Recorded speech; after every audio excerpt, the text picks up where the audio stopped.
大家好，歡迎嚟到新潮文嘅頻道，我係你哋嘅主持郭正彤。就喺上文提會，以色列口服心不服咁樣話，我會另擇一個方式同埋時間嚟到要伊朗佢哋作出佢哋嘅代價。美國亦都走咗出嚟，大抽政治水嘅能量，就係話全靠佢哋，所以伊朗嘅呢個反擊先至係有限度，同埋全靠佢哋以色列先至唔去反擊返伊朗，藉此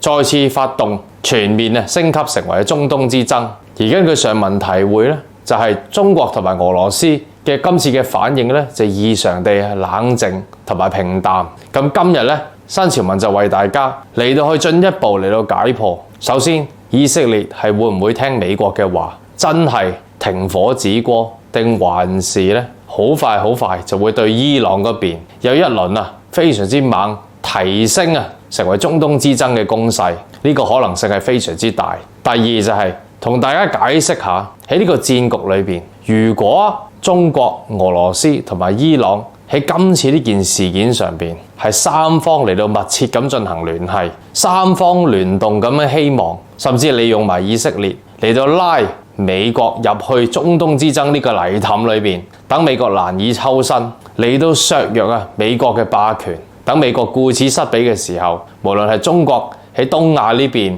甚至俄羅斯喺東歐嗰邊都能夠得利。如果係一個咁樣嘅戰略嘅話，大家睇成件事又會點睇？係咪即刻唔同晒呢？今日就會陪大家進一步嚟到分析，以色列係冇可能會克制，佢係絕對無論喺內政上邊，無論喺對外上邊，佢嘅角色、佢嘅影響力，總之諸般原因，佢哋一定要務求盡快將今次嘅戰事提升到去全面嘅中東之爭，然之後一定要拉到美國落水。伊朗同埋中國同埋俄羅斯喺今次嘅事件上面點樣三方聯動，三方嚟到配合住戰略，目的就係要扇美國一把，削弱美國嘅霸權。今日就會陪大家喺唔同嘅角度，同埋再加最近發生嘅種種新聞嚟到去加以論述同埋分析嘅。喺節目開始之前，就由我格仔嚟到呼籲一下，而家我哋新潮文喺7月份所搞到嘅新疆北疆之旅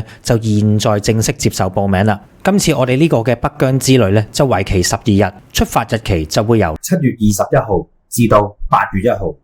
有興趣嘅朋友就可以 WhatsApp 過去+852-6828-7447聯絡潘小姐嚟到報名，以及係查詢行程以及係價錢嘅。今次我哋嘅北疆之旅係經過我格仔結合上年去過幾次新疆嘅經驗，而去到重新訂製嘅一個行程嚟嘅。邊啲地方好玩唔好玩，結合到我哋上年嘅經驗一清二楚，而且亦都首次將團友嘅體能、眼睛是否有審美疲勞呢啲標準都加入埋呢個行程入面。我將會喺呢條片最尾嘅10幾分鐘時間就會嚟到講解俾大家聽。今次我設計到呢個行程有啲乜嘢重點嘅，大家有興趣嘅話就可以睇埋呢條影片最尾嗰10零分鐘嘅行程介紹，再 WhatsApp 過去報名都唔遲嘅。另外就係喺4月9號。我哋新潮文同埋網友舉辦嘅新潮文與你共度4週年嘅晚宴上半場喺景觀會所裏面舉行，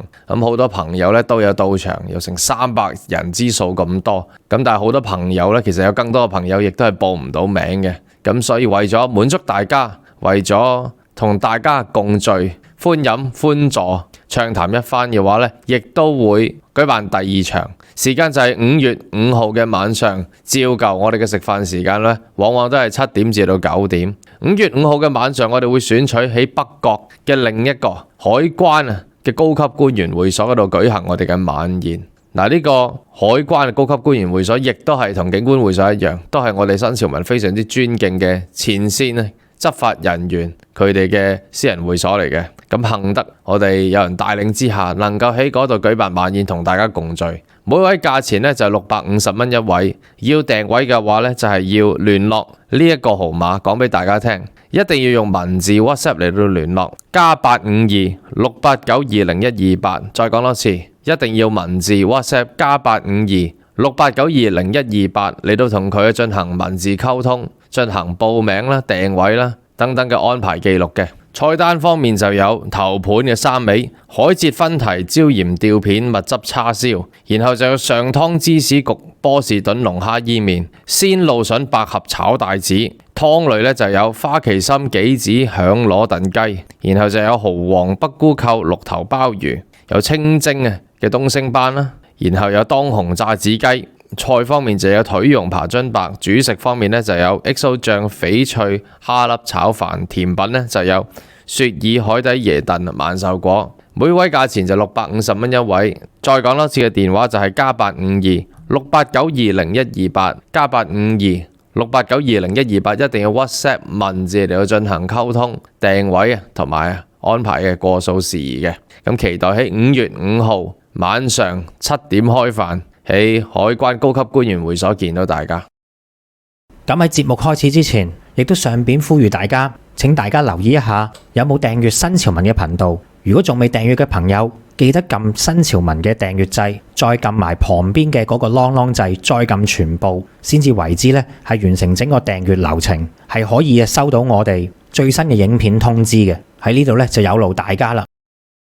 嗱，咁現在事不宜遲啦，就為大家正式嚟到進一步分析今次嘅伊朗反撲行動是否弱雞？以色列又會唔會真係聽美國講，聽國際社會講，唔去對伊朗乘機嚟到發動再一次嘅強烈攻勢？以色列有幾快就會開始佢行動？佢嘅決心有幾大？佢嘅利益位，佢考慮因素喺邊？點樣喺無論係外來嘅因素，以色列都一定要快啲拉美國落水，然之後將今次嘅戰事提升去中東嘅全面大戰，就係第7次大戰。而好多人都覺得就係回應翻上一集，就係中國同埋俄羅斯喺今次呢個4月14號伊朗反擊一事呢，卻係異常地安靜，少講嘢喎。無論係讚又好彈又好，都異常地安靜。原來個中咧係有原因，呢個原因咧就係講到大國戰略。伊朗雖然佢哋係呢個什葉派嘅大佬，伊教都係比較刺激分子嘅阿頭，但係咧始終人哋係波斯王國，始終人哋係一個大國，大國嘅戰略就唔容許呢個匹夫之勇嘅衝動，佢哋一定係有諸般唔同嘅考量，唔同層面嘅考量。而今次呢個伊朗看似無力嘅反擊呢，其實背後有好多考量。呢個考量係關係到同埋中國同埋俄羅斯三方嘅一個戰略。而呢三方嘅戰略呢，就係代表咗呢個世界三方唔同嘅戰線。一個就係俄烏東歐嗰邊戰線，伊朗就係代表巴以中東呢邊嘅戰線，而中國呢，就代表呢個南海同埋東亞呢邊嘅戰線。三條戰線一齊嚟到三方聯動，目的就係借中東嘅局勢咧嚟到去等以色列拉美國落水，等美國咧深陷呢個泥潭裏邊嘅時候咧，咁就會變咗一個局面，就係美國無論輸無論贏，無論以色列係輸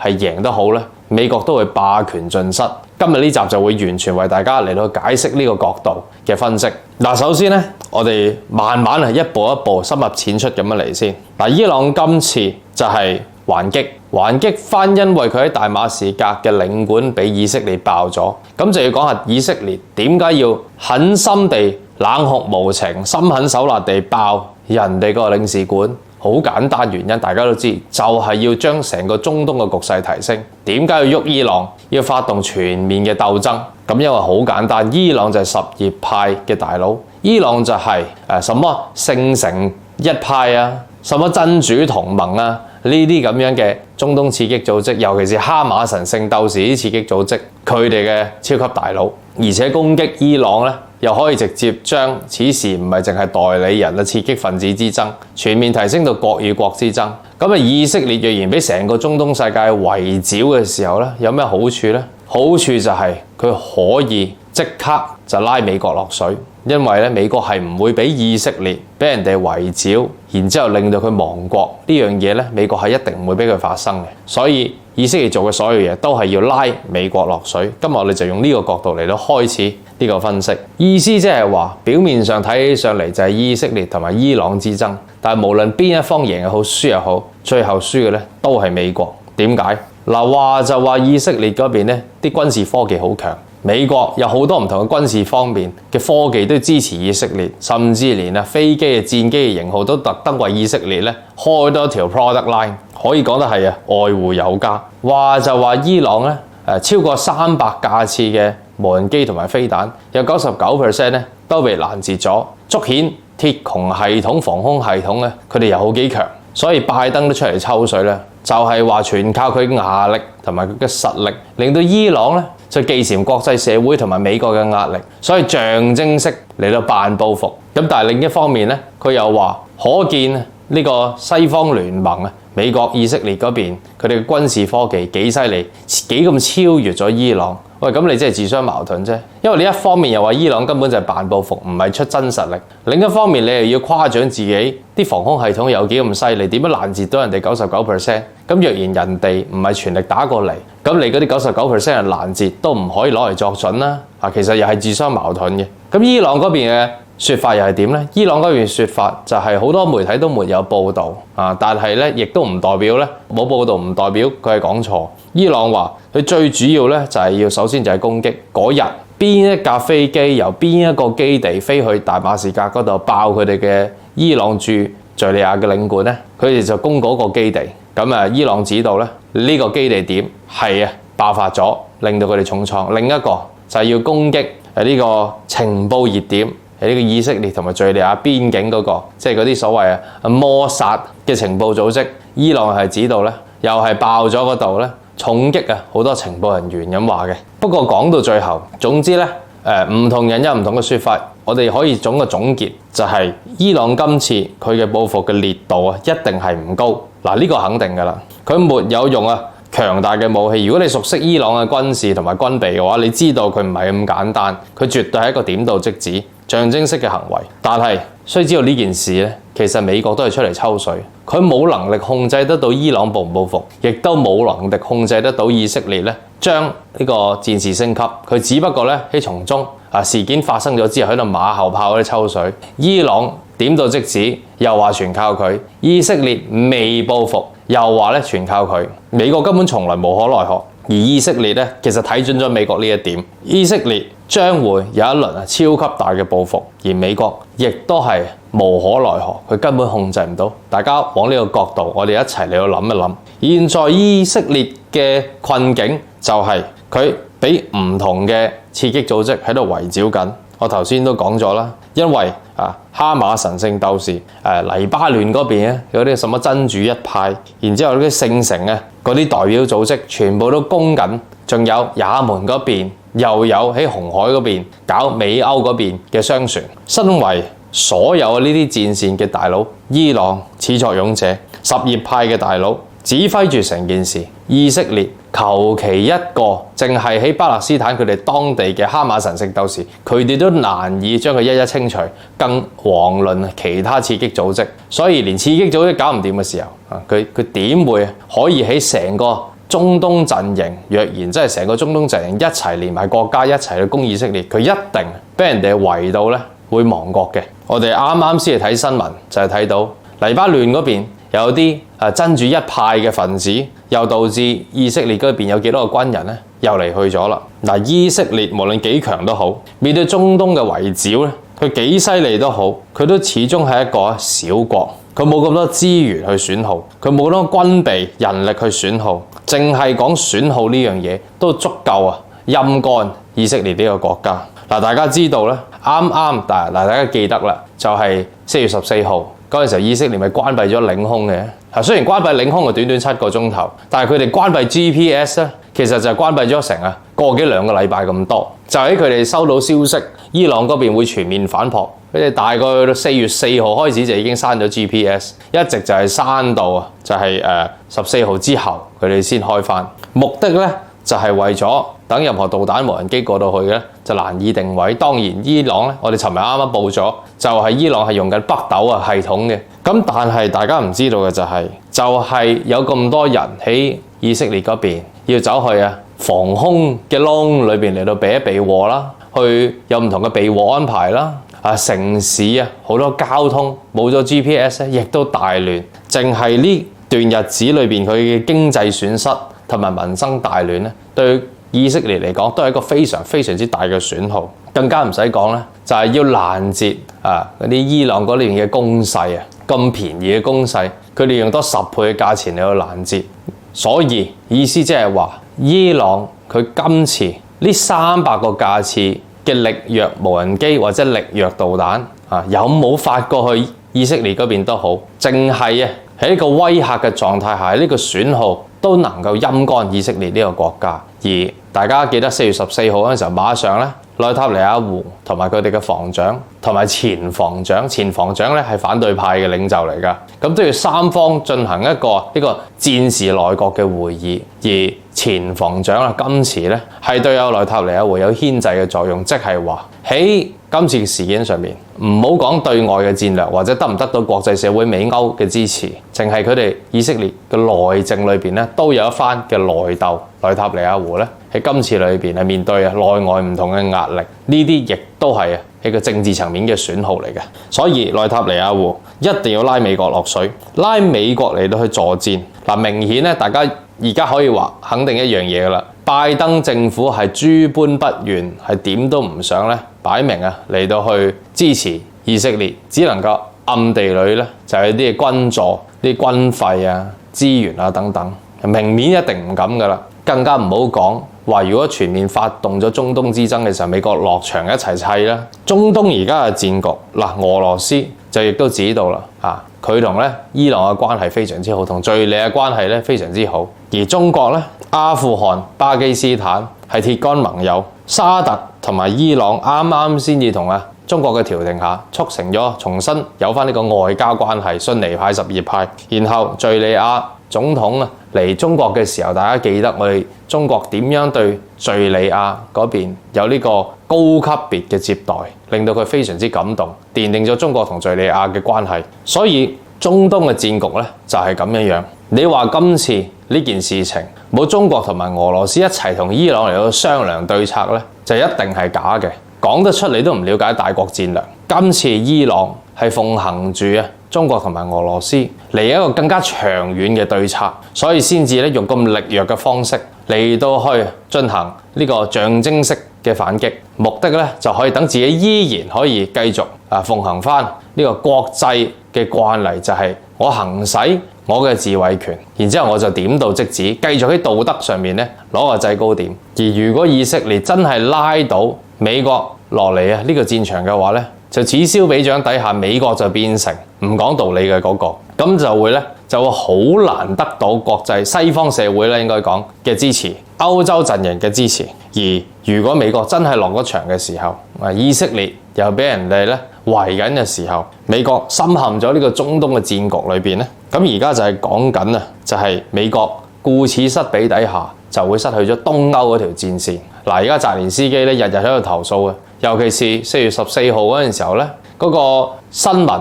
既然美國同埋以色列根本都咁想強調佢哋攔截咗99% 嘅空擊之後咧，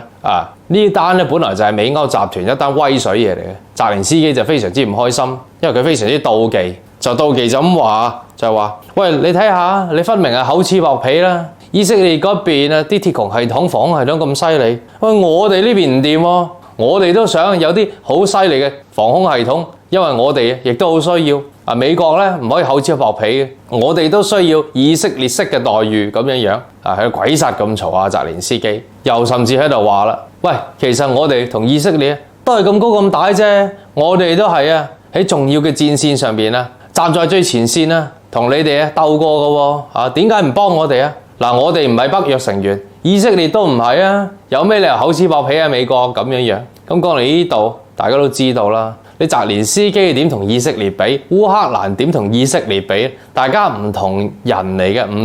唔同種姓嘅人嚟嘅。雖然唔講到明，即係呢種姓制度，一個咧就係美國資本裏邊其中一派嘅大佬，一個咧就根本就係顏色動亂所製造出嚟嘅炮灰。就係用嚟頂住俄羅斯嘅。咁但係若然美國真係俾以色列拉咗落場，喺中東嘅亂局裏邊就陷咗落去，陷咗喺個不義之爭，支持以色列就係不義之爭裏邊嘅時候亦都俾中東各大嘅門派、刺激組織甚至國家圍剿緊嘅時候東歐嗰邊戰場一定顧此失彼，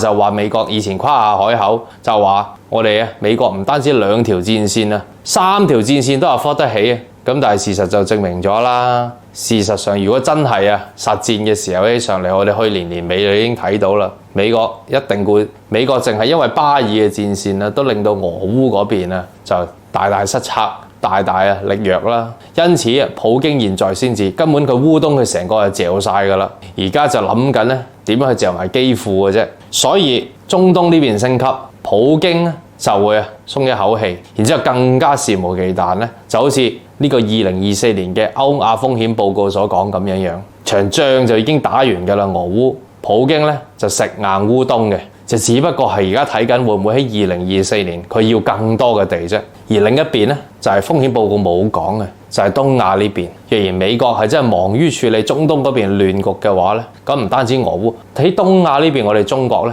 亦都會好似俄羅斯咁樣改變成個局勢，趁美國亂顧此失彼嘅時候，最忙嘅時候就喺東亞裏邊重整翻一個屬於利好我哋嘅局勢，就趕盡晒嗰啲搞事分子。搞事分子沒有美國背書底下當然美國最近連同歐洲好想做好多背書啦，都係日本菲律賓等等呢啲咁嘅搞事分子，但係佢搞唔出啲乜嘢嘅。美國一深陷咗中東呢個陷阱，佢就會連失2條戰線，呢個就叫三方聯動，3條戰線嘅一個聯動嘅一個關係，就係中國、俄羅斯同埋伊朗。咁另一個版本就係當美國點都唔出手參與呢個中東嘅亂局。以色列一輸嘅時候，美國都輸，咁美國就會正式失去咗中東。美國正式失去中東就失去好多嘢咯，失去咗呢個石油美元啦，失去咗以色列呢個喺中東唯一嚟嘅平衡美國影響力同埋實力嘅呢個跳板國家啦，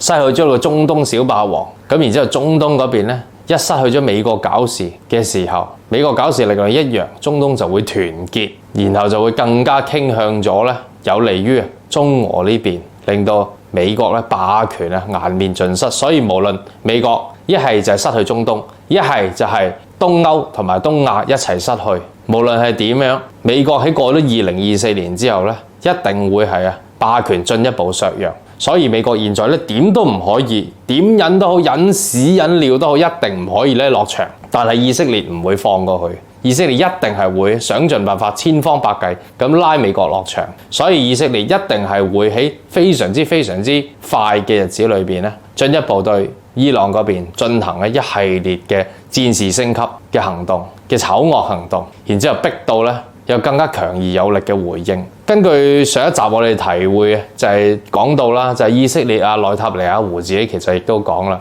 就係一定會大舉反撲翻伊朗，係之後佢先改口，但亦都透過以色列當地嘅媒體嚟到散播信息，就係話會有大規模嘅行動，因為戰鼓已經打起咗，現在只待總統大人即係內塔尼亞胡下一步嘅行動啫。而其他媒體嚟話發生者都講咗啦，只不過係時間地點嘅問題，好快內塔尼亞胡就會一定會係以一個非常之唔對比例嘅方式嚟到去喐翻伊朗，即係將戰事提升。而估唔到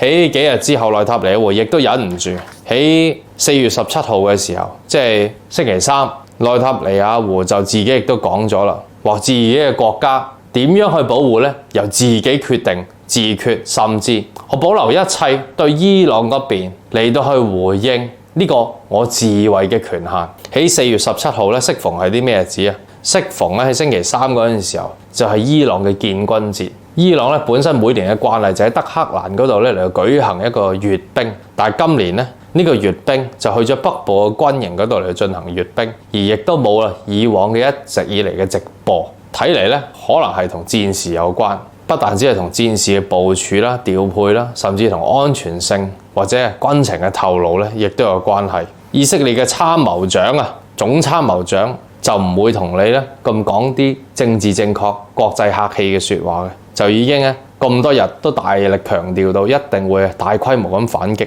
伊朗嗰邊嘅回應就喺建軍節嗰度就話，無論以色列有啲咩行動好，哪怕係少少嘅行動，我哋都會大大咁去回應同埋懲罰。咁美歐集團如何呢？美歐集團嘅 G7 集團就喺呢幾日不停咁研究點制裁伊朗。大家可能都係問啦，你制裁伊朗，人哋以色列爆人哋嘅領館嘅時候，你又唔制裁以色列，咁梗係咁噶啦。美歐集團呢啲梗係偏幫，冇道理可言嘅。世界分咗兩邊，只有力強者勝，唔再有真理黑白噶啦。但係咧，呢個制裁伊朗咧，其實用嘅唔係制裁伊朗，唔係為咗伊朗而做，唔係為咗懲罰伊朗，唔係為咗禁佢，其實為咗禁以色列，為咗做啲嘢出嚟俾以色列睇。嗱，我哋制裁咗伊朗啦，你唔好諗住再提升呢個戰事啦，件事完咗噶啦。咁樣其實大家估唔估到原來係咁樣呢？因為講真，伊朗咁多年都俾人哋制裁到冇得再制裁啦，你仲有啲咩方案可以制裁伊朗啊？所以佢哋都苦思好耐最好就係從呢啲資源石油嘅買賣方面嚟到入手。但係講真，對佢哋嚟講有咩效啊？目的就係想交代俾以色列，順便咧就話嗱，大家已經做咗嘢，安撫以色列，唔好再將佢嘅行為升級。但係勸唔聽，以色列內塔尼亞胡諸般原因，佢係一定咧要將戰事馬上盡快提升到另一個層次，然之後拉美國落水。因為以色列嘅消耗咧已經係非常之強烈，佢喺前線無論軍力、人力、物力嘅消耗非常之嚴重。佢只不過好細嘅國家，佢經唔起咁樣嘅消耗戰。極右嘅內塔尼亞胡，佢面對咧亦都係佢哋內部政治嘅鬥爭。有人乘機將而家嘅情況咧就遷怒於佢，有人乘機想踢佢落台。不過講真，內塔尼亞胡做咁刺激嘅行為，就算此仗佢贏咗都好，以色列係贏咗都好，都冇用。內塔尼亞胡都極有可能咧被美歐集團拎出嚟到去作為一個交代，就要踢佢落台。更何況而家根本拉鋸狀態，根本係未贏，佢連一個哈馬神聖鬥士嘅一個刺激組織都未可以掃平，更加唔好講什麼聖城真主呢啲咁嘅派系。所以只要拉咗美國落中東，真係拉佢落場嚟到去作戰嘅話咧，佢哋美國同埋以色列就會唇齒相依，而亦都可以藉住戰事咧，內塔尼亞胡保住翻自己嗰個地位。美國落得場嘅時候咧，一係就唔打，打得一定要贏，贏嘅時候咧就連同以色列一齊贏，同埋要贏得光彩。咁內塔尼亞胡咧就會藉住呢個咁嘅戰局，呢啲咁嘅勝仗咧嚟到盡收呢個政治能量。意思即係話，今次如果以色列一輸嘅時候咧，內塔尼亞胡一定冇得翻身。呢次咧就係呢個生死存亡之戰一念天堂，一念地獄，就唔會話咧可以停火止戈，呢場仗就咁完咗，然之後當冇事發生，大家繼續過日子，冇可能噶啦。中東嘅局勢而家去到呢一刻，一定要有個分曉。而伊朗咧，點解今次咁肯聽話？當然有呢個中俄嘅勸阻啦，同埋伊朗自己亦都唔係一個衝動同埋冇智慧，佢睇穿咗喺今次嘅局勢。以色列根本咧喺過去呢幾個月嚟由去年嘅10月開始，盡失民心，盡失呢個國際社會嘅支持。所以如果係咁嘅時候咧，就點會咧用強而有力嘅力度嚟到爆發以色列嗰邊，令到以色列再次可以扮受害者？梗係唔讓呢口波俾佢啦，等佢繼續做邪惡嘅小霸王，盡失民心嘅角色。只要伊朗唔將行動升級，戰事就唔會升級，美國亦都唔會落場，而以色列咧亦都一點一滴被逐步咁嚟到陰乾。而美國如果喺咁樣嘅情況都夾硬落場嘅話咧，咁既然伊朗唔提升呢個局面嘅話，咁以色列就會更加醜惡咁提升中東嗰邊嘅亂局，焗到咧中東要圍剿以色列，美國夾硬要落場，而美國一落場嗰下咧，亦都會盡失民心，失晒政治能量。所以咧，今次呢場仗根本咧，美國打又屎，唔打又屎。最緊要咧就係，若然內塔尼亞胡再做任何夾硬野蠻嘅行為咧，隨時佢喺國內都會俾人踢落台。而內塔尼亞胡自己亦都非常之清楚，所以一定要盡快喺佢俾人哋咧用完即棄之前，喺俾人踢落台之前，將全面中東嘅戰局要升級，咁先可以保住佢嘅活躍地位。呢啲叫置諸死地而後生。拜登現在越係勸內塔尼亞胡收姜嘅話咧，內塔尼亞胡越係會更加去得盡。呢個就係現在以色列嚟緊嘅去向啦，就係會極短嘅時間內對伊朗咧提升一個最刺激嘅一個動作回應，極有可能咧今次嘅突襲會一嚟咧就攻去伊朗嗰邊，以國家嘅名義嚟到發動呢個軍事行動，甚至有可能咧會揾一啲刺激組織、黑人分子嚟到去喺德黑蘭嘅本土嗰度咧進行突襲。嗱，大家可能覺得咧就係今次伊朗發動一個有限嘅回應咧，件事就咁完，其實唔係，就係有人曾經講過咧，我哋亦都前兩集亦都為大家提過，就係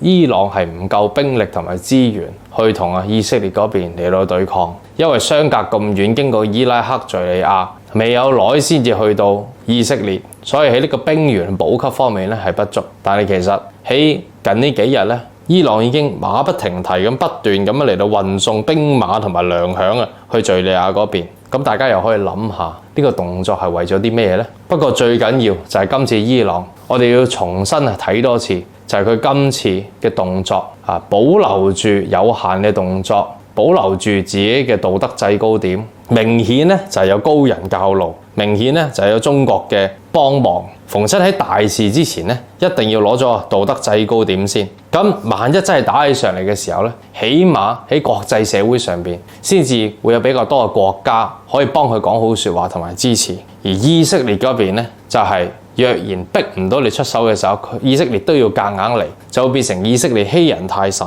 咁變成咧伊朗忍無可忍，先至嚟到去出手。保護自己之餘，順便回應，而國際社會喺咁嘅情況下，先至可以出師有名咁幫伊朗講好説話，又或者甚至咧就係軍助伊朗。今次可以講得係咧，就係中國同埋俄羅斯亦都一齊協助製造咗個氹，部署咗咁耐嘅政治同埋經濟對中東嗰邊嘅支持，就係為咗策劃今次呢個泥氹，等美國落場又唔係，唔落場又唔係，而只要美國真係忍唔住，俾以色列真係拉咗落場嘅時候咧，佢就正式被呢個泥氹套住。咁到時美國將會完全失去東歐嗰邊同埋東亞呢邊嘅影響力。伊朗今次點到即止，肯克制，絕對咧就冇令到中俄失望。而以色列咧係冇退路，佢一定要無論有理由又好，冇理由又好，好睇又好，做得唔好睇又好，都要馬上。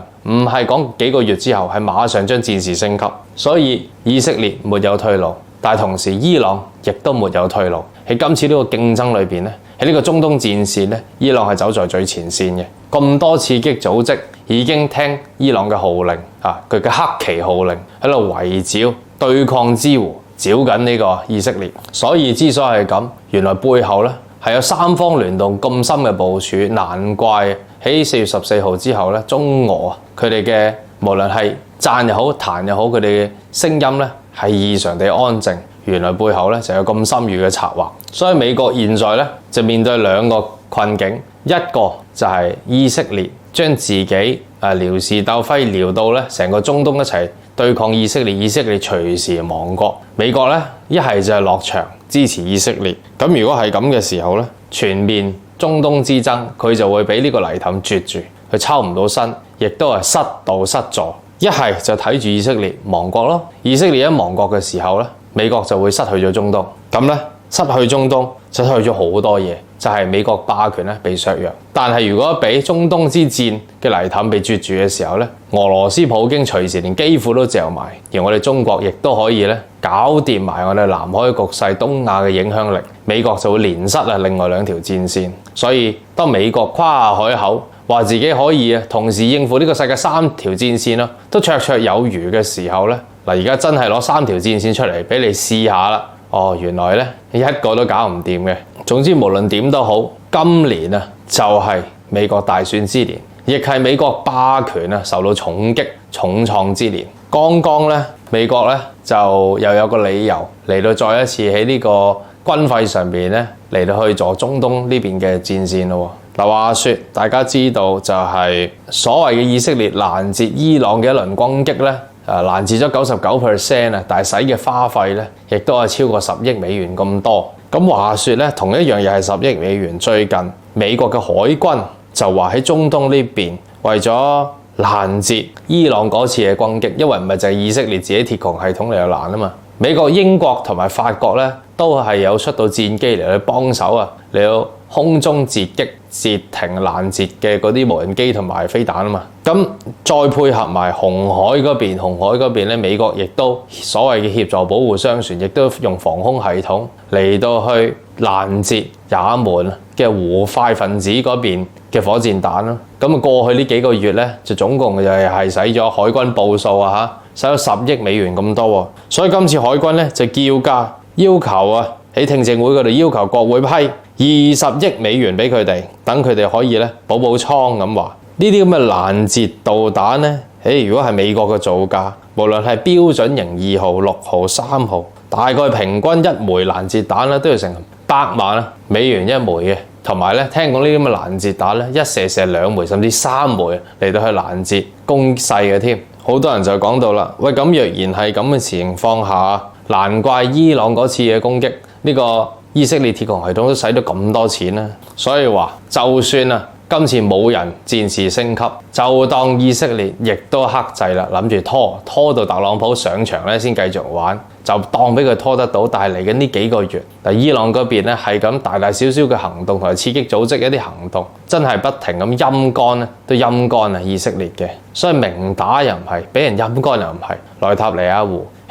無論喺長線、短線嘅戰線，無論喺對外對內咧，都要快啲提升中東嘅局勢去到全面嘅中東之爭，咁佢先至保得住佢個影響力同埋推行到佢哋嘅計劃。若然唔係咧，佢就正式一敗塗地噶啦。所以新潮文今日同大家分析就係今日呢集嘅結論就係講緊以色列係肯定會強力嚟到去反撲翻伊朗，仲係唔對稱嘅軍力、軍事嘅行動添。然之後咧就全面要提升到去中東之爭嘅局面。咁嚟緊咧，亦都有啲伏線，就係再落去嘅時候，若然真係提升到中東之爭啦，若然以色列真係再一次有更加大嘅刺激回應嘅時候咧，咁中國同埋俄羅斯仲會唔會係背後三方聯動，純粹喺背後出謀獻策，伊朗頂住咁簡單呢？若然真係全面發展中東之爭，美國甚至協助以色列去搞事嘅時候咧，我哋中國同埋俄羅斯會唔會相應有表現，有明面嘅表現呢？咁咧就等下次翻嚟再同大家嚟到慢慢嚟到分析。咁今日嘅分析節目咧，暫時嚟到呢度。喺節目結束之前，就由我格仔嚟到親自介紹一下新潮文嚟緊喺6月份所搞到嘅新疆北疆之旅，究竟係點樣嘅先啦。今次我哋嘅行程咧就為期12天嘅，出發日期就會由7月21號至到8月1號。由於今次呢個行程係由我格仔結合到上年3次去到新疆之旅所改進到嘅經驗而重新編排嘅行程嚟嘅，所以今次嘅行程咧就同上年有啲唔同，係結合到究竟有邊啲地方好玩唔好玩，好玩嘅我哋就保留，再加入啲新嘅元素，亦都加入埋大家嘅體力考量同埋眼睛疲唔疲勞而重新設計嘅。所以有興趣嘅朋友咧就喺 WhatsApp 過去+85268287447聯絡潘小姐嚟到報名以及係查詢價錢同埋行程嘅。嗱，咁事不宜遲啦，就由我哋講下呢個行程第一日，我哋咧首先就會由香港出發，乘坐我哋已經為大家預先安排好嘅包車，就直達深圳機場。就喺深圳機場嗰度咧，就會乘搭直航機，就直飛到去新疆嘅首府烏魯木齊嘅。之後喺烏魯木齊，我哋喺休息安頓好一晚之後咧，就會正式出發。去到第二天，我哋就會翻越全長有2500公里嘅天山嘅南天山部分，然之後就會嚟到全個中國裏面最大嘅內陸淡水湖博斯騰湖。嗱，喺呢幅圖裏面咧，我哋就可以見到何謂中國第一嘅內陸淡水湖咧？佢嘅面積比起我哋成個香港加起上嚟仲要大。從前嚟講，人們就會話到新疆內處於亞洲嘅中心位置，喺呢度距離最近嘅海洋都要成3000幾公里，係一笪冇水嘅地方嚟嘅。但係如果大家見過博斯騰湖嘅話，就會對新疆缺水嘅呢個印象完全顛覆。喺呢一度就係屬於新疆人嘅海洋，我哋當然就要嚟睇一睇啦。再之後呢，我哋就會去到庫爾勒市呢一個被稱為梨城嘅地方，佢係有住全中國最好食嘅梨嘅。然之後喺安頓一晚之後，就嚟到第3天，我哋就會嚟到我哋行程嘅其中一個重點，有人間仙境之稱嘅巴音布魯克大草原。同一時間，巴音布魯克大草原亦都係中國第2大嘅草原。嚟到呢度，大家就可以見識到平時我哋手機或者係電腦所用到嘅嗰啲 wallpaper，一般咧都以大自然環境咧就作為藍本嘅。嚟到巴音布魯克大草原，你就會見識到比電腦屏幕、電視屏幕、手機屏幕更加靚嘅現實版 wallpaper， 比起我哋喺電腦或者手機見到嘅，仲要嚟得更加真實、更加靚。我自己睇完咧，亦都係畢生難忘嘅。當然喺巴音布魯克大草原，仲有一個唔可以唔睇嘅位，呢個咧就係巴音布魯克草原裡面嘅9曲18彎。大家好彩嘅話咧，亦都可以喺黃昏嘅時候嚟到見識一下乜嘢叫做同一時間見到9個太陽呢一個咁奇特嘅場面。喺完結咗呢一天嘅旅程之後咧，我哋就會嚟到第4日，呢個同樣都係我哋整個旅程裡面嘅其中一個重點嚟嘅，就係會去到同巴音布魯克大草原叮當碼頭嘅那拉提空中草原嗰度啦。但係我哋喺去到那拉提之前，就會嚟到特登精心安排到乘坐商務嘅豪華車嚟到穿越一下著名嘅獨庫公路。獨庫公路亦都係被我哋全中國熱愛駕駛嘅人士被譽為一生必經嘅一條屬於我哋中國嘅公路嚟嘅。獨庫公路每年只會開放3個月嘅時間，喺行晒成條獨庫公路，大家就會見到何謂一條公路經歷4個季節。然之後喺我哋穿越咗獨庫公路之後呢，就會正式進入到那拉提空中草原呢一個國家5A 級嘅景區㗎啦。那拉提空中草原佢美麗嘅程度真係可以話到係非筆墨可以形容得到嘅。當然睇完空中草原都係唔夠嘅，我仲特登安排到去到草原旁邊嘅花海那拉提嚟到俾大家睇一睇乜嘢叫做漫山遍佈唔同色彩花卉嘅呢一個壯麗嘅情景。喺呢度大家記得影多啲相，出盡全力咁打卡，保證你係一世難忘㗎。然之後我哋就會進入到第5天嘅行程。呢個行程係我格仔今次新加入到嘅一個新景點嚟嘅。我哋就會去到位於新疆特克斯縣附近嘅焦蘇大草原嗰度，同前面2個草原有少少分別嘅就係我哋嚟到呢度所睇嘅就係連即使全個中國都好難揾得到嘅天馬玉河，就係由到當地嘅牧民一邊趕住當地盛產嘅伊犁馬，亦即係俗稱嘅天馬，數十隻嘅呢啲天馬喺河水裏面奔跑，激起陣陣嘅浪花。呢個情景相信亦都會令大家係畢生難忘嘅。喺睇完天馬玉河表演之後呢，我哋就會嚟到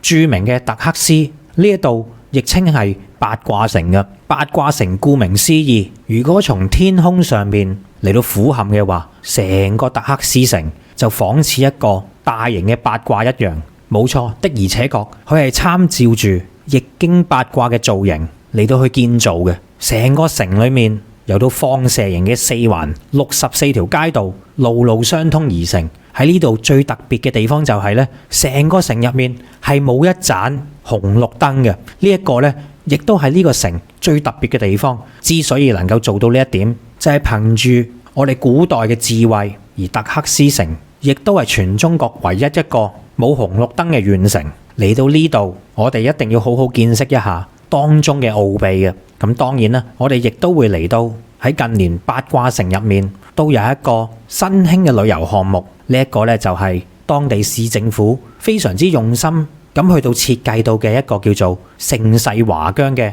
夜繽紛項目。其實大家睇到我以上嘅嗰啲配圖都唔使點樣形容到裡面有啲咩玩㗎啦，因為此情此景係唔需要再用文字再去到描述㗎啦。之後我哋就會嚟到第6天嘅行程，就會由特克斯縣去到北疆其中一個最重要嘅縣城。呢一度呢，就係我哋中國伊犁哈薩克自治州裏面嘅首府伊寧市啦。從前嘅伊寧市係我哋中國整個新疆入面嘅第一首府嚟嘅，但自從喺清末年代因為列強嘅入侵，新疆嘅面積縮細咗，所以就令到從前嘅伊寧市係我哋整個新疆嘅中心城市，就一舉變成為一個比較靠近邊境嘅城市。因此咧，先至將我哋新疆嘅首府咧搬咗去烏魯木齊嘅啫。但係依然係唔會令到伊寧市佢嘅色彩有任何嘅減弱嘅。因此我哋喺呢一度咧就重點留2日嚟到玩盡整個伊寧嘅。喺伊寧嘅附近就有非常之漂亮嘅天山花海可以俾我哋睇到。嗱，就正如我上面嘅呢啲照片一樣，天山花海佢漫天嘅薰衣草係唔單止喺全中國，仲係全世界嘅範圍入面數一數二能夠做到漫山薰衣草嘅地方。所以就千祈唔好以為薰衣草只有日本嘅北海道富良野先有啊！嚟到天山花海呢一度，可能你就要改觀一下啦。之後我哋就會進入到伊寧市嚟到睇一睇著名嘅六星街。嗱，六星街其實就等同於一個小型嘅八卦城一樣，佢同樣都係由一個易經嘅八卦組合而設計成嘅街道嚟嘅。而喺六星街匯聚於唔同新疆嘅少數民族，佢所有嘅特色都會喺呢度揾得到。試問我哋又點可以錯過呢？之後我哋就會去到旅程嘅第7天行程，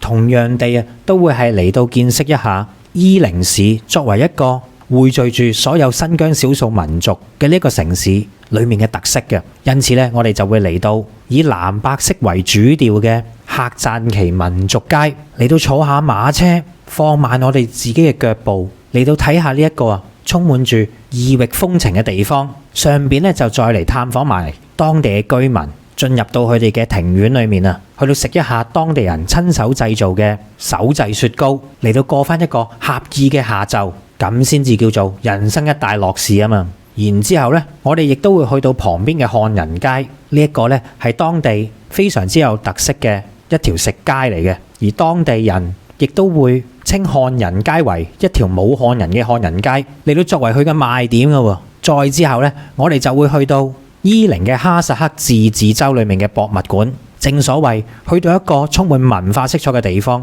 第一時間當然咧就要去佢哋嘅博物館，先至能夠真正了解到當地嘅歷史同文化嘅。由於伊寧係代表住整個伊犁河谷嘅象徵嚟嘅，呢一度咧從前亦都係古代嘅西域36國裏面嘅烏孫國，而我哋喺博物館裏面就可以見到一幕，呢一幕就係當年嘅漢武帝為咗聯合烏孫國去到擊敗當時窮兇極惡嘅匈奴，因此亦都將2名嘅公主先後咁樣嚟到去遠嫁到去烏孫國。佢哋分別就係世君公主同埋解憂公主。佢哋2名公主都可以話到係我哋中原歷代王朝以來第一批遠嫁到去中原以外嘅公主嚟嘅。比起我哋所熟悉到嘅王昭君，亦即係昭君出塞嘅古仔咧，仲要嚟得更加早嘅。然後咧，我哋亦都會喺呢個博物館裏面見到一啲好特別嘅石像喎。究竟呢啲石像係代表住啲咩呢？大家去到就會知道當中嘅謎底㗎啦。之後我哋就會嚟到行程嘅第8日，離開伊寧市就會去到附近嘅一個非常著名嘅景點。呢度咧就係有大西洋最後一滴眼淚之稱嘅賽里木湖啦。同樣地，賽里木湖身為新疆裏面海拔最高、面積最大嘅高山冷水湖，所以佢嘅風景係十分之漂亮嘅。由於佢係整個大西洋暖流入面，因為附近嘅天山山脈阻擋住呢啲濕暖氣流嘅關係，嚟到呢度大家就會見識得到，原來呢個世界上面有一種藍色係叫做賽里木湖嘅藍。呢個湖泊背靠雪山，湖邊就係廣闊嘅草原。從前喺呢一度係冇任何嘅魚類生活嘅，但係自從喺20年前，我哋國家嘗試引入白鮭魚喺賽里木湖嗰度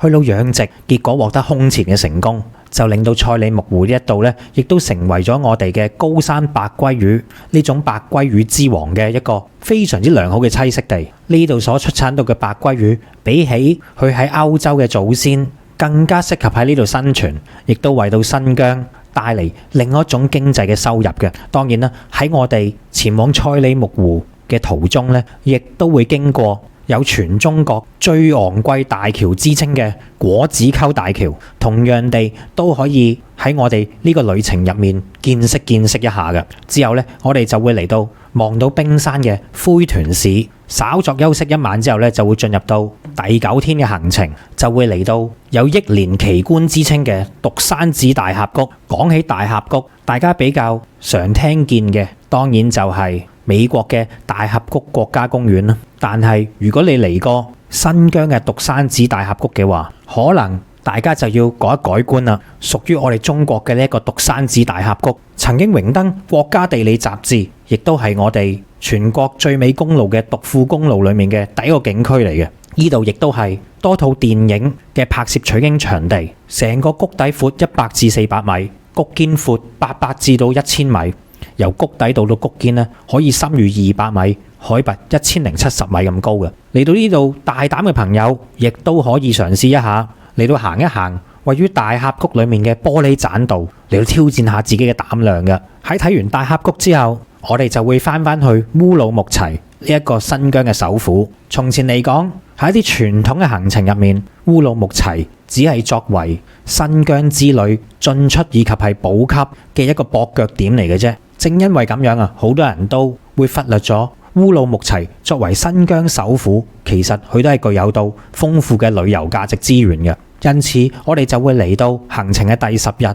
以及係第11日嚟到重點玩一玩啊！新疆嘅首府烏魯木齊。第10天嘅行程入面，我哋就會去到烏魯木齊附近嘅天山天池風景區。天山天池風景區作為國家重點嘅5A 級景區，以及係世界嘅自然遺產，喺呢一度絕對有唔會輸俾其他新疆其餘風景區嘅壯麗景色嘅。當然，除咗睇風景之餘，我哋亦都要重點嚟到去發掘到當地嘅人文色彩。因此咧，我哋就會去到我格仔認為全新疆最正嘅博物館，位於烏魯木齊市嘅維吾爾自治區博物館，就係我哋了解到新疆人文風情、歷史文化嘅最佳博物館嚟嘅。喺呢一度最出名嘅就當然係有古代西域36國之一嘅樓蘭古國裏面嘅樓蘭乾屍啦。除此之外，如果大家仲想睇到其他喺古代西域嘅一啲奇珍異寶嘅話咧，呢一度絕對能夠滿足到大家嘅好奇心嘅。大家就可以從維吾爾自治區博物館裏面感受到西域呢一笪作為我哋以前中國要去到同其他世界各國連接嘅唯一通道絲綢之路嘅必經之地當中，輝煌璀璨嘅歷史都可以喺呢個博物館裏面見得到嘅。然之後我哋就會進入到第11天嘅行程，喺食個早餐漫遊到當地嘅一個著名嘅公園紅山公園，嚟到俯瞰整個烏魯木齊市之後啊，我哋就會去到一個我格仔認為相當之好玩嘅景點。呢個景點就係位於烏魯木齊嘅新疆古生態園汗血寶馬基地啦。汗血寶馬大家就聽得多，究竟呢個世界係咪真係有汗血寶馬嘅呢？答案就係唔單止有，喺呢一度仲有形形色色唔同嘅汗血寶馬嚟到呢度。點解汗血寶馬要稱呼為汗血？當你睇過之後，就會揾到當中嘅答案。作為我哋中國歷史上嘅千年名區，汗血寶馬佢優美嘅形態以及係敏捷嘅身手，真係絕對能夠稱得上馬中之王嘅呢個稱號。難怪汗血寶馬佢嘅身價曾經喺拍賣會上面係可以高達1600萬美元，折合翻我哋港幣係達到1億2800萬，足夠我哋買20台法拉利有餘啊！而嚟到呢度，我哋就可以見識到純種嘅汗血寶馬一睹佢嘅神秘風采嘅。而唔單止係咁，除咗汗血寶馬呢啲咁珍貴嘅馬匹之外啊，喺園裏面仲養住啊嚟自於世界各地唔同嘅馬，而當中仲有全世界體型最龐大、體重最重嘅夏爾馬。呢一種類型嘅馬，佢站立起上嚟嘅時間，肩膊位置已經超過2米咁高，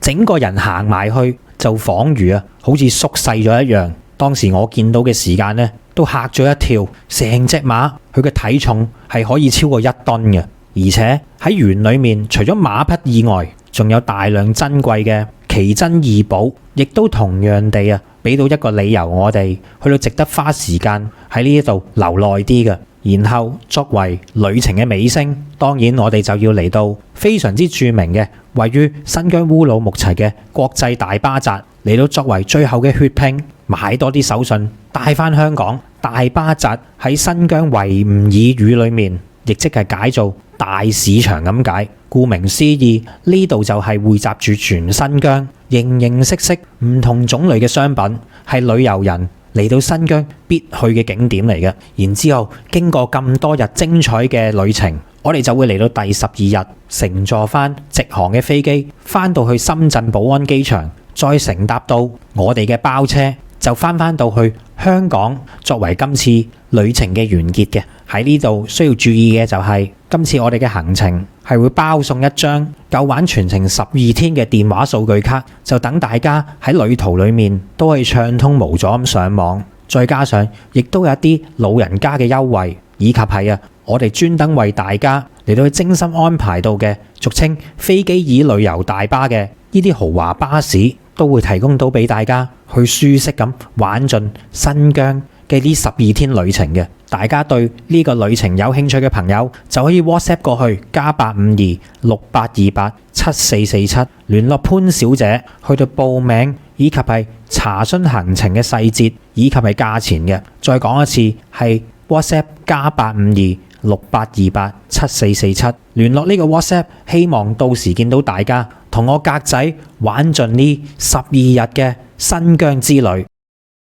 咁好啦，今日我哋嘅節目時間就嚟到呢度。臨結束之前，再次提大家，記得訂閱新潮文嘅頻道，新潮文2.0嘅頻道，以及係喺訂閱嘅同時，記得撳埋旁邊嘅啷啷掣，再撳全部，先至為之係完成整個訂閱嘅流程。咁樣你先可以收到我哋最新嘅影片同埋直播通知嘅。咁好啦，今日嘅節目時間就嚟到呢度，拜拜。